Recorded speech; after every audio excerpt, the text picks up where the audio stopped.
What are we to do?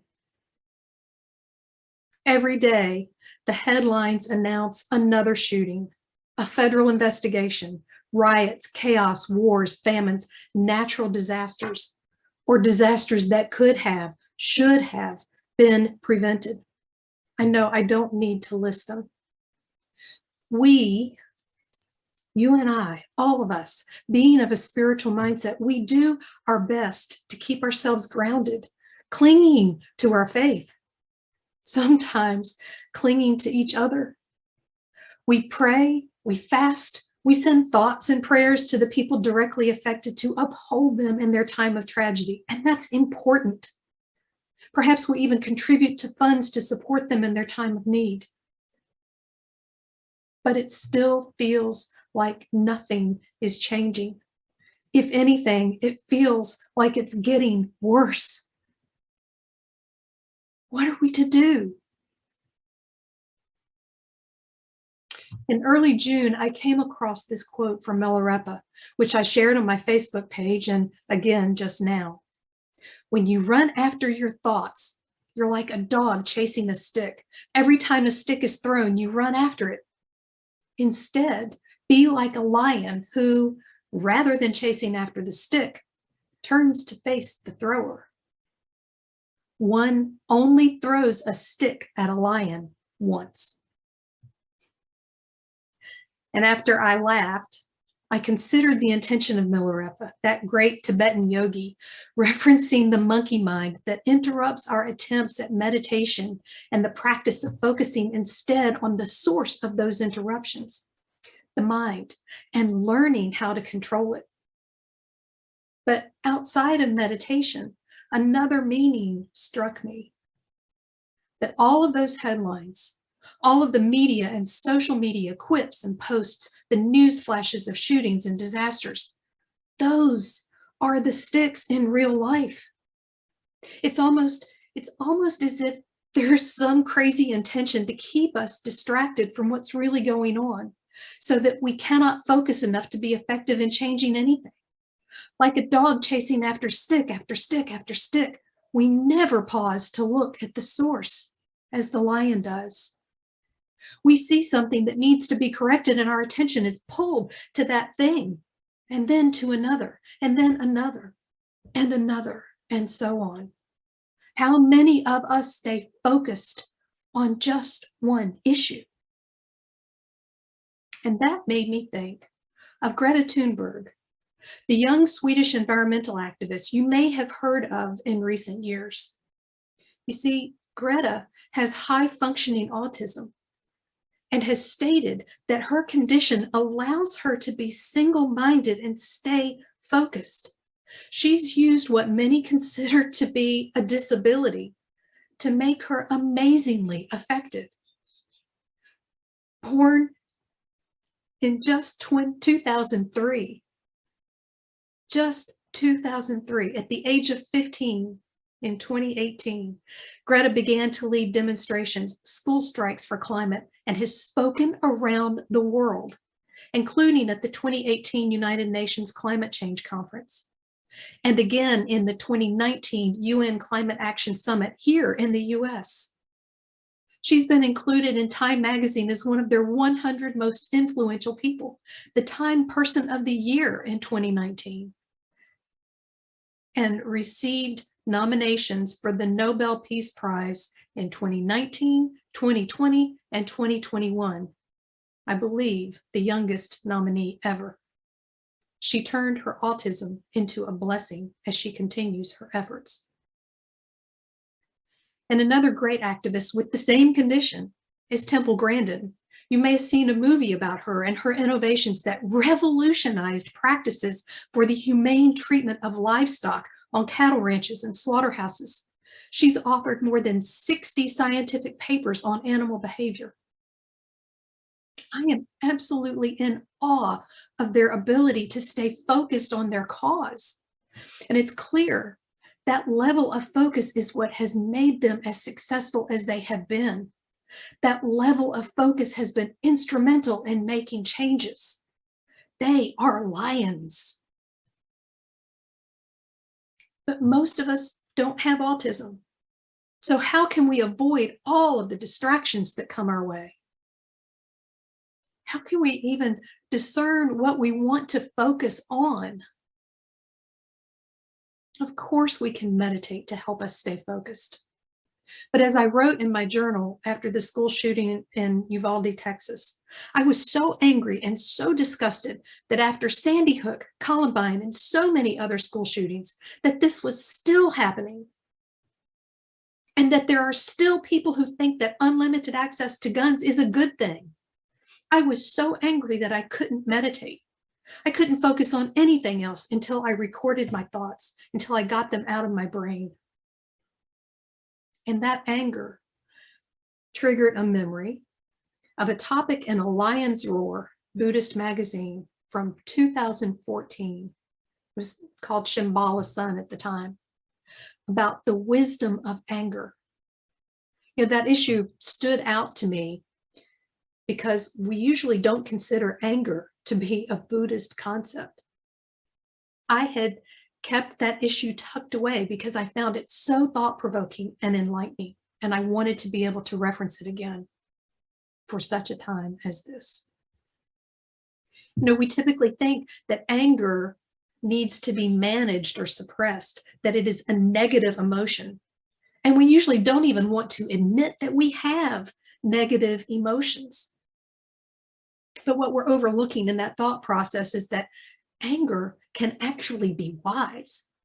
Anger can be spiritually awakened. And when it is a powerful force for change. I want to share just a few excerpts from one of the articles written by Kevin McLeod. There are times when the compassionate thing is to destroy, to say stop to suffering, to say wake up to the ways we deceive ourselves, to say no to all that is self-centered, unwholesome, and unjust. In its awakened form, anger brings good to the world. It is the energy that inspires great movements for freedom and social justice. We all like the love that says yes. We're not so crazy about the love that says no. This love expresses our many forms of denial. It wakes us up from our comfortable sleep. It exposes the tender heart we're trying to protect. This love gives us what we need, even when we don't want it. It can be painful. And I will add, it can be fierce. What we need is the courage not to run away from our anger. This is called the lion's roar, a traditional Buddhist symbol of fearlessness. The lion's roar is the courage to experience the full intensity of the energy within us without suppressing or releasing it.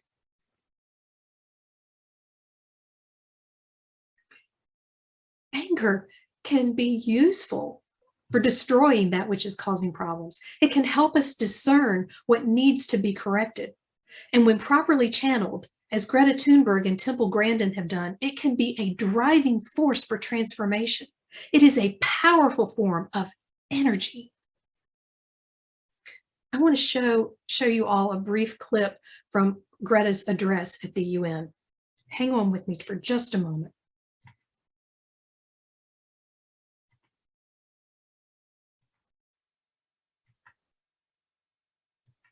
This is all wrong. I shouldn't be up here. I should be back in school on the other side of the ocean. Yet you all come to us young people for hope. How dare you?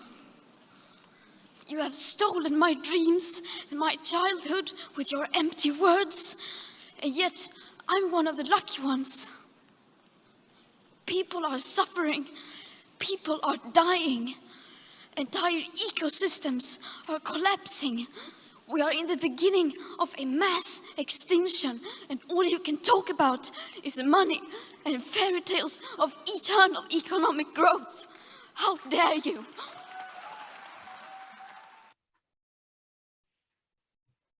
Wow.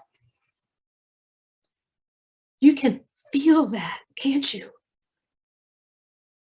That is properly channeled anger, and it's spiritual.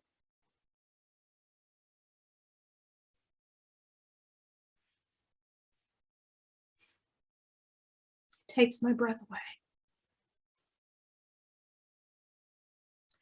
Last weekend, I went to my friend's house for dinner. They were watching their granddaughters, one of whom has just begun gymnastics lessons. And since I was a former gymnast, she was delighted to show me what she was learning. My friend commented that her granddaughter was doing gymnastics everywhere, cartwheeling through a store or a parking lot, or leaping or doing backbends anywhere she could find space, whether it's an appropriate place or not.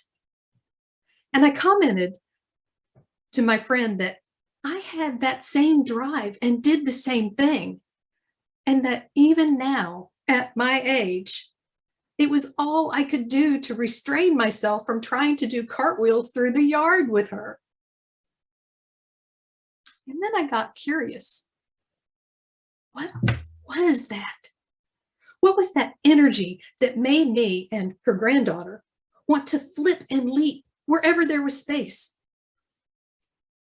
My friend suggested that it was passion. I'm not sure about that, but we'll run with it for now. And then something else hit me, an insight or an epiphany. Could it be that that is the same driving force behind an aggression? That energy that can barely be restrained? Perhaps the one that, when released, causes people to do unspeakable acts. We know that energy is energy, whether it's passion or anger, it's energy. Most of us are taught and learn channels for our energy that are productive and hopefully allow us to release that energy in constructive, not destructive means. But anger is a destructive energy that is typically suppressed, as we learn from Buddhism. And when something is stuffed down, it builds and it grows. But through Buddhism, we also learned that the energy of destruction is spiritual. Actually, when we consider the triad of the Hindu concept of Brahman, Brahma, the creator, Vishnu, the sustainer, and Shiva, the destroyer, we see that it is a sacred energy. Likewise, in the Christian Trinity of God, there's the Father, who is the creator, and the Holy Spirit, that is the sustaining energy, and the Son, who is the destroyer of evil. If we search other traditions, we're likely to find something similar. So could the energies that are causing all of the chaos in our world today be misdirected, destructive forces, sacred forces, but run amok? The spiritually destructive energies playing out in highly unspiritual ways?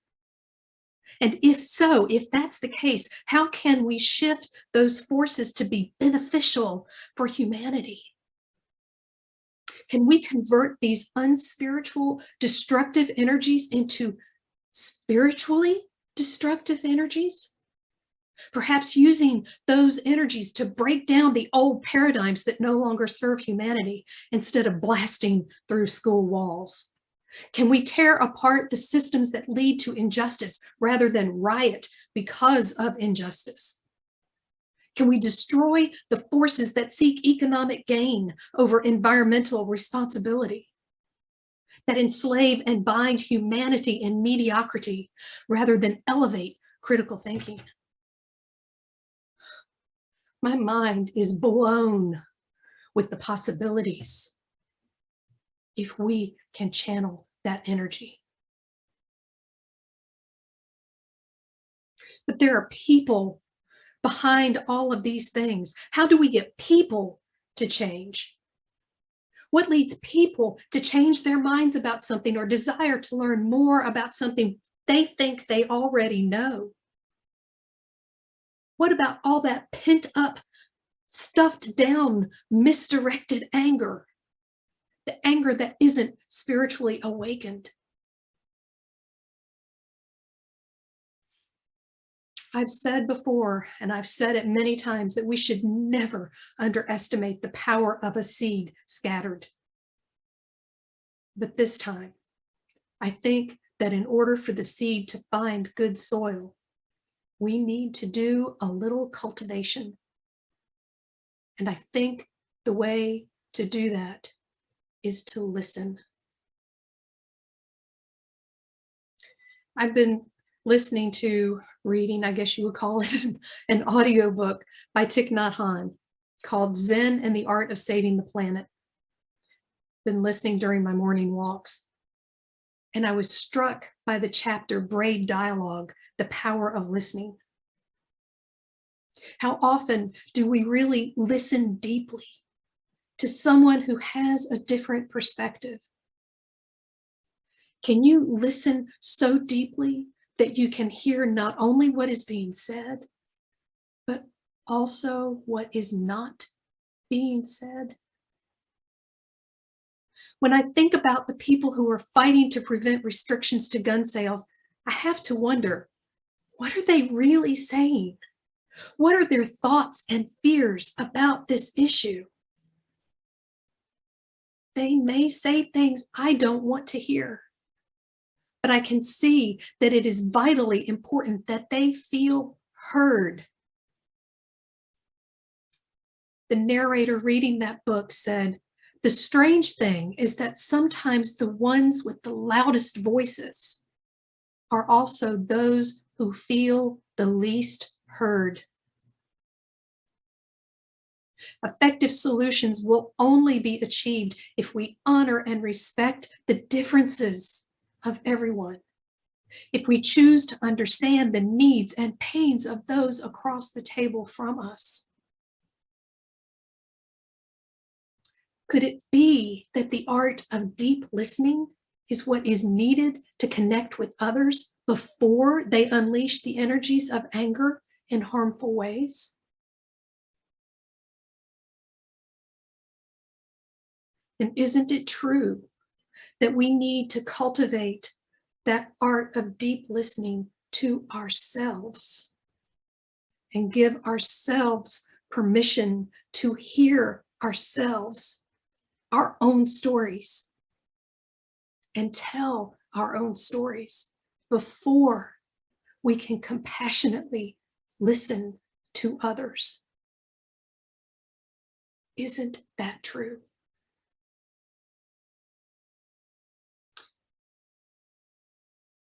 Can we cultivate an atmosphere of understanding and using the spiritual energy of anger and destruction to create the changes that are needed to foster human evolution rather than devolution?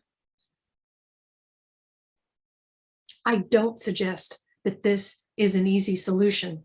In fact, it may be the most difficult solution possible, but it may be the only solution that will be effective. In this country in particular, we've lost the art of true communication, and I don't think it will be easy to find. But I do think that it can start somewhere. It can start right here. We can learn how to focus our attention, how to follow the lion's gaze to the source, to listen deeply to ourselves and to each other, to speak from our hearts and tell our stories, and then listen to those with different opinions. Listen deeply, carefully, lovingly, compassionately. We can learn how to channel the energy of anger into a spiritually awakened state, to observe it and use that powerful energy to affect the changes we need to be made. Perhaps we can discover a way to shift the energies of destructive anger into the energy that is needed to destroy the structures that harm humanity. When today's theme, the lion's roar, presented itself to me, I was encouraged to consider how many faith traditions reference lions and the properties we associate with them. We've already discussed Hinduism and Buddhism, and the lion is prominent also in the teachings of Sikhism. Just the name Singh, which is taken by all male members of the Sikh Khalsa, the Brotherhood, means lion. And that name is from the Kshatriya, warrior ruler caste, and was given to elevate all of the members to the same caste, regardless of the caste they were from. The name Kaur, given to women and meaning princess, was likewise to raise all women to that elevated status. It was a means of rejecting the caste system of India. It was also to represent the properties of courage, bravery, and wisdom that are associated with lions. In Christianity, Christ was also called the Lion of Judah, meaning king. And we have lions among us, wise ones, protectors, guardians, warriors. Let us tap into those energies and channel them into the spiritually awakened forces that are needed in this world. As you listen to our next song, consider that you are that lion and that we are to prepare the way in our hearts for the lion to roar. May the rivers of justice that flow through the valleys of our hearts be raised, and the mountains of our egos be made low. Let the lion roar.